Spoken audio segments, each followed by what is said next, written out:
जिससे राजस्थान के अभ्यर्थियों को लाभ मिलेगा।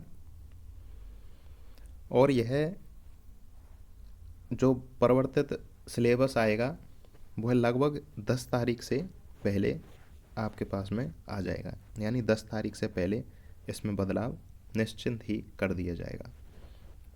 तो ये तो चतुर्थ श्रेणी से संबंधित सूचना थी।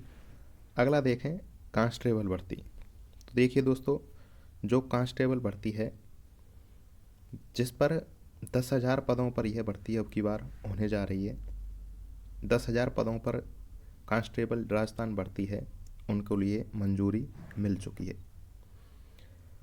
और यह पूरी संभावना है कि अप्रैल महीने में आपके एग्ज़ाम फॉर्म भरवा लिए जाएंगे, यानी 15 अप्रैल के बाद में राजस्थान पुलिस के आवेदन फॉर्म स्टार्ट हो जाएंगे। अगला देखें, अगला था इसमें आरक्षण, महिला आरक्षण। तो देखिए दोस्तों, महिला आरक्षण पहले जो 30% हुआ करता था, अब इसे बढ़ाकर राज्य सरकार ने महिला आरक्षण को 50% तक कर दिया है और यह लागू भी हो चुका है। देखिए दोस्तों, महिला आरक्षण जो 50% है उसका लाभ किन किन को मिलेगा। जो लेवल 1 के छात्र होंगे, छात्र छात्राएं, उनके लिए इस आरक्षण का लाभ मिलेगा, यानी जिन्होंने BSTC कर रखी है उनके लिए इसका लाभ मिलेगा। इसका लाभ सेकंड लेवल वालों के लिए नहीं दिया जाएगा, यानी यह आरक्षण जो व्यवस्था की गई है यह सिर्फ फर्स्ट लेवल वालों के लिए लागू होगी। अब अगला देखिए, जो फॉर्म भरने के बाद परीक्षा में अनुपस्थित रहते हैं उनके लिए क्या है। तो दोस्तों देखिए, यह कहीं ना कहीं तक सरकार के द्वारा जो निर्णय लिया गया है कहीं ना कहीं तक ये बिल्कुल सही है, क्योंकि दोस्तों देखिए, आप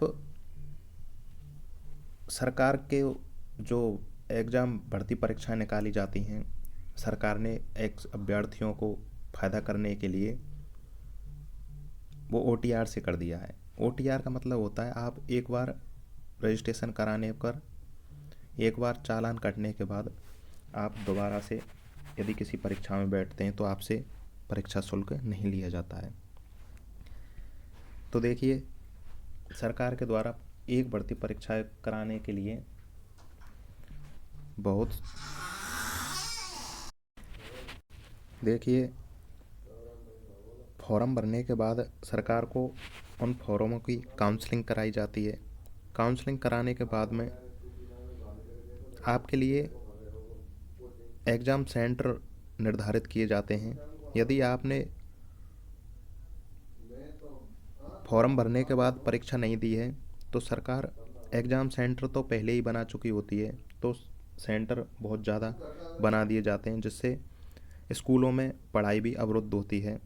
सरकार को बहुत सारी अधिक व्यवस्थाएं करनी पड़ती हैं, सुरक्षा भी अधिक की जाती है, और उसके अलावा आपके लिए जो परीक्षा देते हैं उसका पेपर OMR शीट भी एक्स्ट्रा बनाई जाती हैं।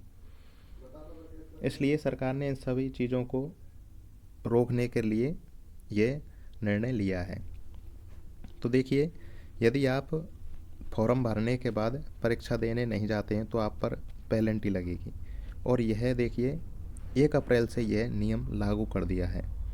यदि आप परीक्षा का फॉर्म भरने के बाद परीक्षा देने नहीं जाते हैं तो आपका जो OTR होता है, OTR को ब्लॉक कर दिया जाएगा। यदि आपने एक परीक्षा नहीं दी तो आपका OTR ब्लॉक हो जाएगा, और फिर उस OTR को दोबारा अनब्लॉक करने के लिए आपको 750 रुपये पेनल्टी देनी होगी। उसके अलावा यदि आप ने OTR को एक बार अनब्लॉक करा लिया और फिर एग्ज़ाम फॉर्म भर दिया और आप फिर भी एग्ज़ाम देने नहीं गए तो आपका OTR फिर से ब्लॉक हो जाएगा, और उसे दोबारा सही कराने के लिए आपको 1500 रुपये का पेनल्टी देना होगा। यानी यदि आपने एक बार पेपर नहीं दिया तो 750 रुपये पेनल्टी लगेगी, और यदि आपने 2 पेपर नहीं दिए तो आपसे 1500 रुपये पेनल्टी ली जाएगी। तो ये सूचनाएं थी। तो आपको दोस्तों यदि किसी फॉर्म को भरने के बाद एग्ज़ाम देना है तो आप उसी फॉर्म को डालें, आप उसी की तैयारी करें, तो यह अच्छा रहेगा। मैं उम्मीद करता हूँ आपको ये सूचनाएं बेहद पसंद आई होंगी। यदि आप इस चैनल पर नए हैं तो इसे सब्सक्राइब कर लें, क्योंकि यहाँ पर सभी राजस्थान में जो भर्ती परीक्षाएं होती हैं उनसे संबंधित ऑफिशियल अपडेट आपको सबसे पहले प्रोवाइड कराई जाती है और यहाँ पर सभी सूचनाएं ऑफिशियल होती हैं। धन्यवाद।